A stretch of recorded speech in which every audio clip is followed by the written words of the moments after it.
In this episode of Film Stock Reviews, I'm reviewing episode 3 of Guillermo del Toro's Cabinet of Curiosities, titled The Autopsy. It's directed by David Pryor, with a teleplay by David S. Goyer, and based on the short story by Michael Shea.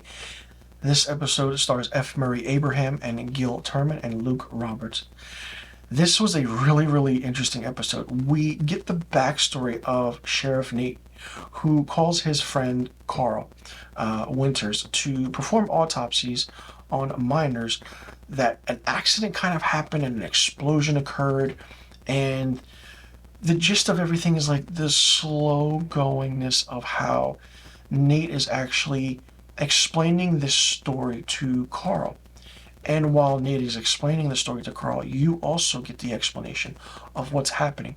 The aspect of bodies showing up here and there with certain areas of mutilation but no blood, and how a character goes missing but comes back as someone else. The aspect of it was absolutely mind-blowing. And the reason I say that is because just the slow burn of how F. Murray Abraham is able to sustain such seriousness in a horror elemental episode like this is absolutely different than what you've ever seen him do, even his Academy Award-winning performance in Amadeus. Now, how the story goes, and it is interesting, is that we find out that as Carl is doing his autopsies and cutting open the thing, let me get this out of the way first. Okay, let me just get this out of the way. The aspect of how precise, how the camera work and the cinematography is for the character of Carl cutting through the chest cavity, showing the insides. It looks like he's actually doing it. And the body horror that is in this episode is tremendously something that you wouldn't even imagine or think of. But they really dive deep into what's happening.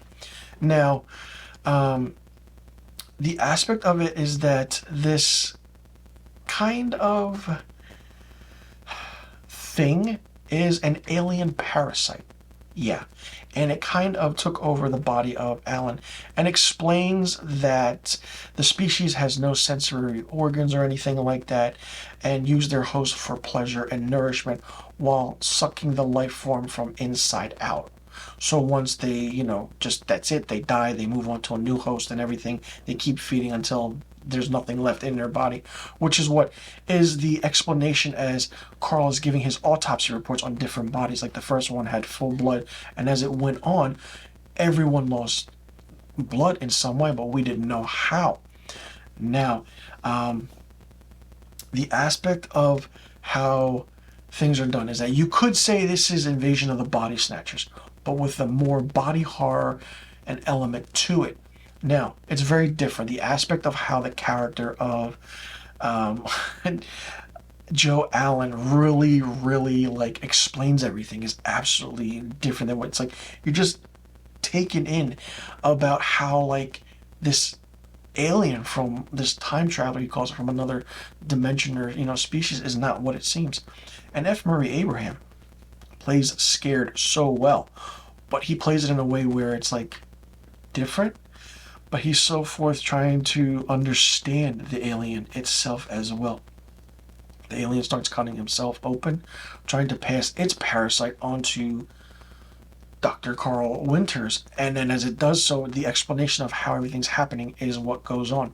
Then there's where we go into all of a sudden they have this shared cognitive mind, which I didn't expect at all, especially for a horror show like this. And how it's that the parasite is trapped because, once the host dies, the parasite dies because he has nothing to feed on. Simple, straightforward trope in any sci-fi movie, horror show for that matter, or even story, and it works really well. And seeing it like this is great. And at the end, we see that the sheriff walks in and sees his friend, and Carl wrote something on his chest, and this entire time the tape recorder that Carl was using to tape his evidence was recording the entire time, and actually got the gist of what Joe Allen was saying, this is a very, very heavy forward, in-your-face episode, and it's mind-bending because, you don't know what it is. But they do give the aspect of how Joe Allen became infected with this alien parasite, why that parasite is there, what's happening, what it needs, and how the aspect of certain things work and not work. It's just a cognitive thing, and the aspect of spider webs and galaxies and how the camera worked was done. If you look up, you see something turns into a spider web, which turns into the galaxies, which turns into something else. There's a good edit, and there was very, very few amazing edits in this where you see the character of Carl working, Dr. Carl, as he's working on the autopsies, and there's a fan in the background moving. And as the fan is going maybe second or third blade, it cuts to him moving around the table doing things. Fantastic work. Loved it. The lighting is great. There's a scene where the lights go out, and it's like, okay, for a split second, then the generator kicks back on. But the character that F. Murray Abraham is playing doesn't show fear until fear itself shows it to him. Absolutely great. The writing was good. This episode had that aspect of, it explains to you what's happening, shows how it started, and just, revs up to 100. Like, so far, I'm enjoying Guillermo del Toro's Cabinet of Curiosities because these stories bring you in. They engage you. You want to know what's going to happen in the end. Some might find it annoying, but it's really fun, and it's just how it's done.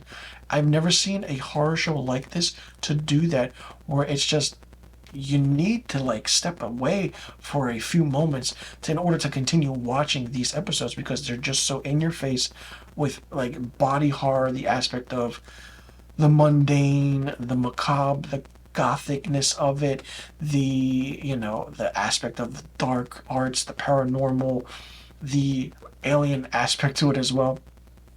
I mean, this episode has sci-fi and horror to it, and it's just the way the makeup was done, great. And even the alien parasite, it's just it's like you don't want something in you like that. And it's just, I don't know, I'm having a blast watching these episodes so far, and I'm curious to see a little bit more.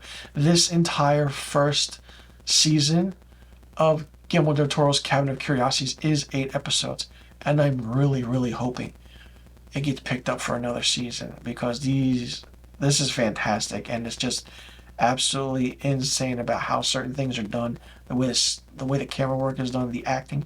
You're getting big actors that you've seen in movies, that you've seen in television, coming into short episodic stuff like this.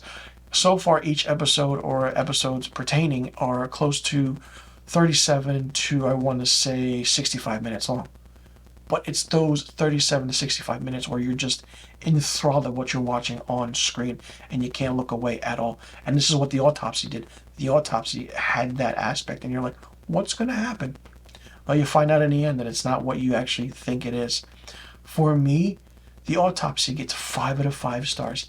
Let me know in the comment section below what you thought about this episode of Guillermo del Toro's The Cabinet of Curiosities, titled The Autopsy. Did you like it? Did you not like it? What did you think of it? What did you think about the progression of the story from the start to the end? Did you anticipate what was going to happen in the end? And what were your thoughts on F. Murray Abraham being on a show like this? Did you enjoy, or do you think that, it was just perfect? What didn't you like about the episode, and what was the best thing about this episode? Let me know in the comment section below about all the questions I just asked. And remember, stay tuned for more episodic reviews of Guillermo del Toro's Cabinet of Curiosities. And I'll see you all in the next review video.